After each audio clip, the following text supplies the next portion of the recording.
Dernier domaine à explorer, la cardiologie, les nouvelles façons de regarder le cœur grâce au scanner. Sur ce plateau, le docteur Anne Belmain Apex, qui est praticien hospitalier, donc à l'unité de soins intensifs en cardiologie à l'hôpital d'Antibes. Bonjour. Bonjour. Alors, on va faire là aussi encore un état des lieux. Aujourd'hui, les maladies cardiovasculaires touchent beaucoup de monde en France, évidemment, avec une cause de décès importante.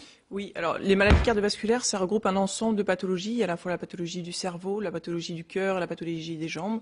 Et globalement, on considère que la maladie cardiovasculaire, donc dans cet ensemble, représente la première cause de mortalité cardiovasculaire mortalité globale chez la femme, et la deuxième cause de mortalité globale chez l'homme après le cancer.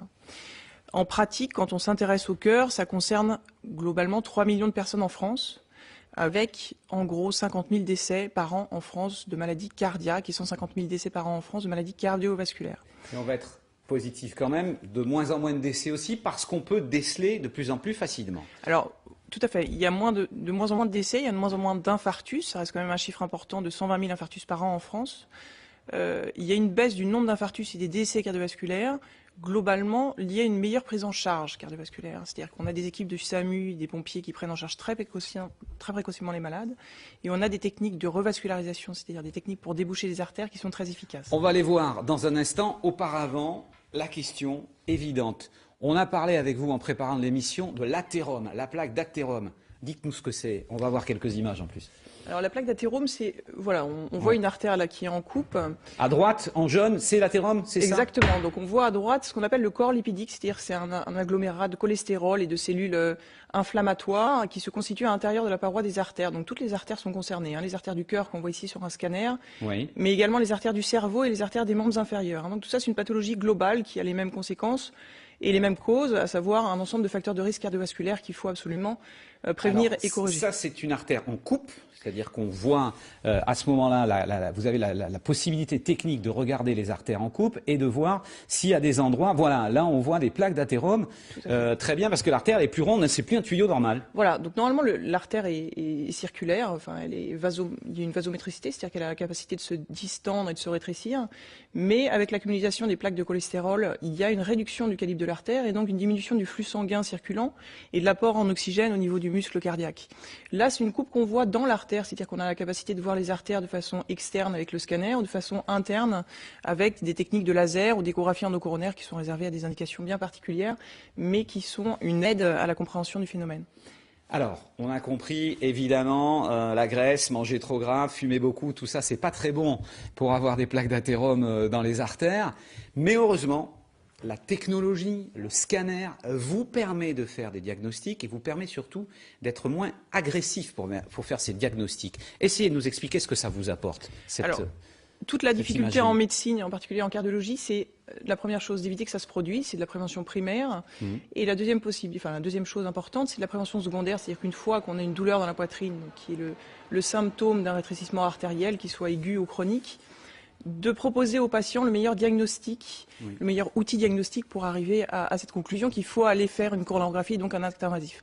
Le scanner s'intègre dans cette stratégie-là, c'est-à-dire que l'objectif, c'est de voir les artères de façon non invasive, c'est-à-dire sans faire de ponction artérielle et sans monter des sondes jusqu'au niveau du cœur, mais de proposer aux patients une technique de scanner. Donc il y a juste une perfusion. On voit ici très bien l'endroit sur cette artère coronaire où il y a un petit problème, on voit qu'il n'y a pas de continuité, on voit que quasiment le lien est quasiment rompu, et ça vous avez pu le voir grâce au scanner, c'est-à-dire qu'un simple électro ne vous aurait pas permis de voir ça. Non, tout à fait. L'exemple que vous montrez est un exemple d'un patient caricatural, un monsieur de 50 ans qui était tabagique et qui est venu pour des douleurs thoraciques assez atypique, chez qui on n'avait pas envie de faire une coronarographie d'emblée, mais chez qui il fallait pousser les investigations pour essayer de voir s'il y avait raison ou pas de poursuivre les traitements et lui proposer une coronarographie. Donc on lui a fait un scanner et on voit ici les artères donc en reconstruction, et l'artère principale du cœur présente un rétrécissement à sa partie moyenne, voilà, c'est ce qu'on voit ici, qui est quasiment bouché, on voit une perte de continuité, donc c'est un patient qui est échappé potentiellement à une mort subite ou à un infarctus du myocarde assez étendu, et sur ces images de reconstruction, on peut voir non seulement qu'il y a des plaques très blanches qui sont des plaques de calcaire, qui sont un signe et un marqueur de la maladie cardiovasculaire, et également un rétrécissement de l'artère à sa partie médiane. Et sur le scanner, on peut estimer le niveau de rétrécissement, le diamètre minimal qui est ici de 0,1 mm, donc c'est un cheveu, et la longueur de la plaque de cholestérol qu'on va être amené à stenter par la suite. Docteur, Vous êtes en train de me dire qu'aujourd'hui, les techniques médicales vous permettent de mesurer le calibre de ce qui ne va pas. Donc ça, c'est un peu fou. C'est les informaticiens. Il faut rendre hommage aussi aux informaticiens qui ont créé tous ces systèmes. Mais vous êtes cardiologue et vous êtes à la fois radiologue aussi, alors, du coup. Alors oui, c'est une bonne remarque. C'est-à-dire que l'imagerie cardiaque a fait des gros progrès grâce aux ingénieurs de biomédical. Hein. Les marques sont diverses et variées, mais on fait des progrès grâce à eux. Le deuxième point, c'est qu'il y a une collaboration étroite avec les radiologues, puisque sans eux, on ne pourrait pas interpréter le reste des images, en particulier extracardiaques, sur lesquelles on n'est pas compétent. Donc il y a une collaboration étroite entre les radiologues et les cardiologues sur ces points-là. Alors, on est en train de voir que ces nouvelles techniques, ce scanner, permettent de déceler des anomalies qu'on n'aurait pas pu déceler avant, avec des examens courants, l'électro ou l'auscultation au stéthoscope. Mais on va voir aussi que ces appareils permettent de mieux soigner les patients. C'est-à-dire que grâce à cette imagerie médicale qui est relativement récente, eh bien, il y a la possibilité de réparer. Alors, on va employer un autre mot. Après le mot athérome, on emploie le mot stent. Tout le monde parle de stent. On s'est fait placer un stent de stent, enfin pour certains. Ça veut dire quoi? On va voir un petit peu les illustrations de cela. Alors, le stent, c'est quoi exactement? Alors, le stent, c'est pas un ressort, contrairement à ce qui est dit de façon classique. C'est un alliage de métal qui est serti sur un ballon. C'est-à-dire qu'on a un grillage métallique qu'on met sur un ballon, sur laquelle qu'on monte dans les artères. Voilà une animation qui explique ça. Donc, vous voyez une plaque de cholestérol. C'est un petit peu un raccourci, hein, mais vous voyez un ballon qui est gonflé, sur laquelle il y a un alliage métallique qui est impacté à forte pression dans la paroi de l'artère, qui vient écraser la plaque de cholestérol et restaurer un calibre à peu près normal de l'artère pour permettre un flux normal dans l'artère et un apport en oxygène satisfaisant au niveau du muscle cardiaque. Hein, donc c'est le principe du stent, c'est d'écraser la plaque de cholestérol et de réouvrir l'artère pour ne pas la laisser dans un état de rétrécissement. Alors je regardais un petit peu les réseaux sociaux, les questions des téléspectateurs qui me disaient « Mais est-ce qu'un stent ça dure à vie ou il faut le changer ?» Alors, il y a différents types de stents. Il y a des stents, ce qu'on appelle les stents nus. C'est simplement des alliages métalliques qui relarguent pas de médicaments. Et il y a des stents actifs qu'on pose assez fréquemment, qui sont non seulement des alliages mécaniques, mais également qui relarguent un médicament pour éviter que la plaque de cholestérol se reconstitue à l'intérieur du stent. C'est-à-dire qu'à l'intérieur de l'artère, on peut larguer un médicament. Tout à fait. Mais c'est là aussi le domaine où le monde de l'infiniment petit. Ah oui, et puis il y a une forte collaboration avec justement les laboratoires qui produisent ces stents et qui font progresser la recherche pour ça. Donc l'objectif, c'est de mettre des stents qui ont une tolérance la meilleure au long cours pour éviter d'y revenir, c'est-à-dire éviter que la plaque se recommence à l'intérieur du stent, donc c'est la prévention primaire, et également permettre une bonne tolérance du stent par des petites mailles qui sont de plus en plus fines et par les médicaments qui sont relargués. Il y a aussi des stents qui sont biodégradables complètement, qui sont plus du métal mais une sorte de plastique, qui sont en cours, qui se dissout. Hein, ils sont pas encore remboursés, donc ils sont pas mis chez la totalité des malades et qui sont pas d'indication chez tous les malades. C'est-à-dire que les stents qu'on met sont vraiment réfléchis pour chaque patient. N'allez pas demander à votre cardiologue de vous mettre un stent résorbable. Il y a des bonnes indications pour ça. Docteur Anne Bellemin, Apex, 2 dernières questions. Il nous reste 2 minutes. Est-ce que les téléspectateurs qui nous écoutent, ils se disent « Bon, j'ai beaucoup fumé, beaucoup mangé dans la vie, mais finalement j'ai eu un stent, tout va bien, je peux continuer à fumer ou manger » ou au contraire, surtout pas? Voilà, c'est primordial. Ouais.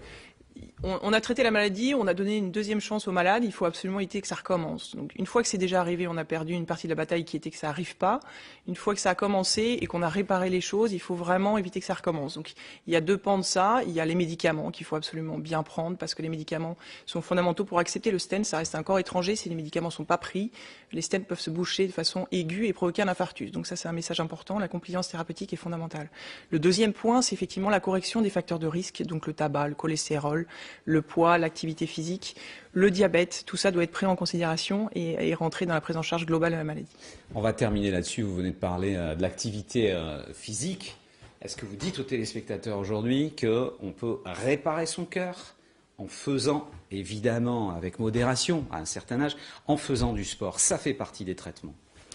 Alors ça fait partie effectivement de la prévention primaire et secondaire, c'est-à-dire qu'on est capable, après un infarctus du myocarde, on envoie régulièrement les patients en réadaptation cardiaque, justement pour récupérer les cellules qui sont mortes ou en partie abîmées, et pour entretenir le muscle cardiaque avec des conditions qu'on lui a imposées par la suite. Voilà, merci, docteur Anne Bellemin, Apex. Je rappelle que vous êtes praticien hospitalier, cardiologue donc à l'hôpital d'Antibes, donc à l'unité de soins intensifs. Merci à tous d'avoir permis aux téléspectateurs de comprendre un petit peu mieux ces 5 domaines pour cette voix et libre spéciale médicale. Évidemment, n'oubliez pas non plus le Téléthon, la recherche a besoin de vous. Vous pouvez faire le 3637 ou aller sur notre site internet ou sur le site de téléthon.fr. Je précise d'ailleurs à propos du site internet que vous pouvez voir ou revoir cette émission précisément, tranquillement, sur France 3 Provence-Alpes et sur France 3 Côte d'Azur sur nos sites internet. Excellent appétit si vous êtes à table. Comme d'habitude, merci de nous avoir suivis. Le prochain rendez-vous avec l'info régionale, c'est évidemment ce soir à 19h.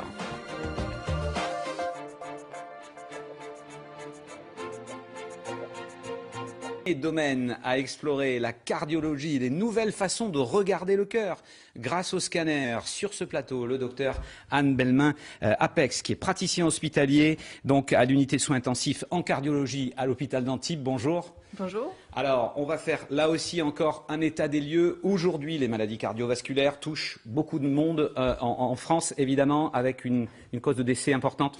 Oui, alors les maladies cardiovasculaires, ça regroupe un ensemble de pathologies, à la fois la pathologie du cerveau, la pathologie du cœur, la pathologie des jambes. Et globalement, on considère que la maladie cardiovasculaire, donc dans cet ensemble, représente la première cause de mortalité cardiovasculaire mortalité globale chez la femme, et la deuxième cause de mortalité globale chez l'homme après le cancer.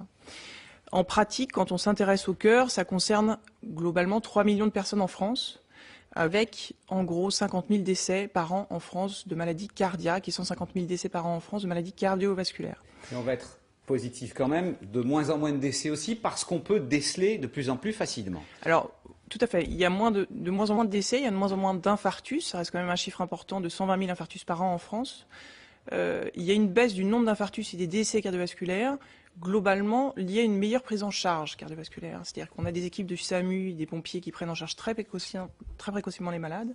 Et on a des techniques de revascularisation, c'est-à-dire des techniques pour déboucher les artères qui sont très efficaces. On va les voir dans un instant. Auparavant, la question évidente. On a parlé avec vous en préparant l'émission de l'athérome, la plaque d'athérome.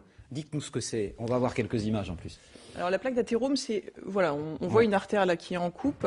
À droite, en jaune, c'est l'athérome, c'est ça? Exactement. Donc on voit à droite ce qu'on appelle le corps lipidique, c'est-à-dire c'est un agglomérat de cholestérol et de cellules inflammatoires qui se constituent à l'intérieur de la paroi des artères. Donc toutes les artères sont concernées, les artères du cœur qu'on voit ici sur un scanner, oui, mais également les artères du cerveau et les artères des membres inférieurs. Donc tout ça, c'est une pathologie globale qui a les mêmes conséquences et les mêmes causes, à savoir un ensemble de facteurs de risque cardiovasculaire qu'il faut absolument prévenir et corriger. Ça, c'est une artère en coupe, c'est-à-dire qu'on voit à ce moment-là, vous avez la possibilité technique de regarder les artères en coupe et de voir s'il y a des endroits. Voilà, là, on voit des plaques d'athérome. Très bien, parce que l'artère est plus ronde, c'est plus un tuyau normal. Voilà, donc normalement, l'artère est circulaire, il y a une vasométricité, c'est-à-dire qu'elle a la capacité de se distendre et de se rétrécir. Mais avec l'accumulation des plaques de cholestérol, il y a une réduction du calibre de l'artère et donc une diminution du flux sanguin circulant et de l'apport en oxygène au niveau du muscle cardiaque. Là, c'est une coupe qu'on voit dans l'artère, c'est-à-dire qu'on a la capacité de voir les artères de façon externe avec le scanner ou de façon interne avec des techniques de laser ou d'échographie endocoronaire qui sont réservées à des indications bien particulières, mais qui sont une aide à la compréhension du phénomène. Alors, on a compris, évidemment, la graisse, manger trop gras, fumer beaucoup, tout ça, c'est pas très bon pour avoir des plaques d'athérome dans les artères. Mais heureusement, la technologie, le scanner, vous permet de faire des diagnostics et vous permet surtout d'être moins agressif pour faire ces diagnostics. Essayez de nous expliquer ce que ça vous apporte. Toute la difficulté en médecine, et en particulier en cardiologie, c'est la première chose d'éviter que ça se produise, c'est de la prévention primaire. Et la deuxième chose importante, c'est de la prévention secondaire, c'est-à-dire qu'une fois qu'on a une douleur dans la poitrine, qui est le symptôme d'un rétrécissement artériel, qu'il soit aigu ou chronique, de proposer aux patients le meilleur diagnostic, le meilleur outil diagnostique pour arriver à cette conclusion qu'il faut aller faire une coronarographie, donc un acte invasif.